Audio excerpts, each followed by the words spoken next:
السلام علیکم every one, کیا حال ہے سب کا؟ آئی ہوپ آپ سب ٹھیک ہوں گے۔ اچھا، آج میں آپ لوگ کے ساتھ حضرت ابراہیم بن ادھم رحمۃ اللہ علیہ کا واقعہ پیش کروں گی، کس طرح وہ بادشاہت سے فقیری کی طرف آئے۔ بہت بڑے ولی ہیں اللہ تعالیٰ کے، تو انشاءاللہ میری کوشش ہوگی کہ میں آپ کو انٹرسٹنگ وے میں بتا سکوں۔ تو دوستو، حضرت ابراہیم بن ادھم جو تھے نا، وہ بلخ کے بادشاہ تھے۔ صحیح شان و شوکت والے آپ کی حکومت تھی، اور آپ کے محل میں بھی صحیح شان و شوکت، مطلب بہت مزے میں تھے۔ تو ایک دفعہ کیا ہوا، آدھی رات کے وقت آپ کی آنکھ اچانک سے کھلی اور انہوں نے دیکھا کہ آپ کی جو چھت ہے نا، اس پر ایک آدمی ٹہل رہا ہے۔ انہوں نے پوچھا کہ تم کون ہو؟ تو اس نے کہا کہ آپ کا دوست ہوں، اور یہاں پہ میرا ایک اونٹ گم ہو گیا ہے، میں اس کو ڈھونڈنے آیا ہوں۔ تو حضرت ابراہیم نے کہا کہ تمہیں لگتا ہے کہ اس چھت تک کوئی اونٹ آ سکے گا کہ تم اسے یہاں پر ڈھونڈ رہے ہو؟ تو اس نے کہا کہ یہ کیسے ہو سکتا ہے کہ ایک آدمی اتنی عیش و عشرت میں ہو اور وہ خدا کو ڈھونڈے اور اس سے خدا مل جائے۔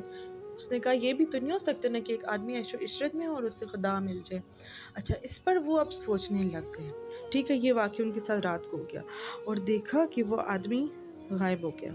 اس کے بعد اگلے دن کیا ہوا کہ ان کی محفل لگی ہوئی ہے، دربار لگا ہے، اور ایک دم سے ایک آدمی آیا اندر دربار میں۔ اس نے کہا کہ جی میں اس سرائے میں جو ہے کچھ دن قیام کرنا چاہتا ہوں۔ حضرت ابراہیم بن ادھم نے پوچھا کہ آپ کو نظر نہیں آ رہا کہ یہ محل ہے میرا اور اس میں آپ نہیں رک سکتے نا؟ تو اس نے کہا کہ اچھا، آپ سے پہلے کون آیا تھا اس محل میں، کون رہتا تھا؟ اس نے حضرت ابراہیم بن ادھم نے کہا میرے ابو رہتے تھے۔ پھر انہوں نے کہا کہ اچھا، ان سے پہلے کون رہتے تھے؟ پھر انہوں نے بتایا کہ اس طرح ان سے پہلے ان کے ابو رہتے تھے، یعنی حضرت ابراہیم بن ادھم کے دادا۔ پھر اس طرح 3-4 بار پوچھا کہ ان سے پہلے وہ بتاتے رہے۔ پھر انہوں نے کہا اب آگے تمہارے بعد کون رہے گا اس محل میں؟ انہوں نے کہا میرا بیٹا رہے گا، کیونکہ ان کا ایک بیٹا بھی تھا۔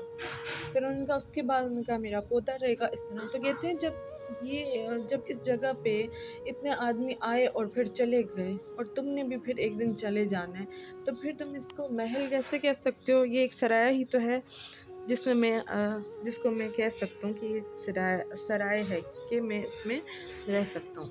اچھا، اب پھر وہ اس پر حیران ہو گئے، آلریڈی وہ رات کی بات سے پریشان تھے۔ تو کیا وہ آدمی یہ کہہ کر چلا گیا نا باہر، اس نے تو ان کو بس ایک دم سے دل میں خیال آیا اور یہ باہر گئے، اور انہوں نے اس آدمی کو پکڑ کے پوچھا۔ تو انہوں نے کہا کہ آپ کون ہیں نا؟ تو انہوں نے کہا کہ میں خضر علیہ السلام ہوں۔ بس جی، پھر کیا ہوا کہ حضرت ابراہیم بن ادھم گھبرا گئے، وہ فوراً سے بھاگ کر محل آئے واپس اور لیٹ گئے۔ کافی ٹائم تک، مطلب 3-4 دن تک وہ بیمار رہے۔ پھر اس کے بعد وہ گئے جنگل۔ اچھا، اس نے کہا چلو اپنے دل کو بہلانے کے لیے جنگل جاتے ہیں۔ تو 7 آدمی بھی ان کے تھے، وہ جنگل چلے گئے سیر کے لیے نا، شکار کے لیے۔ تو گئے تو اللہ تعالیٰ کی قدرت ہے، اس کا کرنا ایسا ہوا کہ ان کے جو ساتھی تھے وہ ان سے جدا ہو گئے کسی طرح۔ تو ایک دم سے انہیں پیچھے سے آواز آئی کہ ابراہیم اس وقت سے پہلے جاگو جب کہ تمہیں موت کے ذریعے جگایا جائے گا۔ پھر کیا ہوا، بس ان کی حالت تو بہت گھبرا گئے۔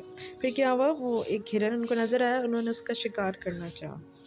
تو پھر اللہ تعالیٰ کی قدرت ہوئی اور ہرن بولا تم میرا شکار کیسے کر سکتے ہو؟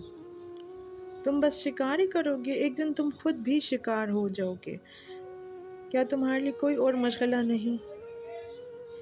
ان باتوں سے آپ کے دل میں خوف الہی اس قدر طاری ہوا کہ اللہ تعالیٰ نے اپنے فضل و کرم سے آپ کی باطنی آنکھوں کو منور کر دیے اور آپ پر برکات نازل کی۔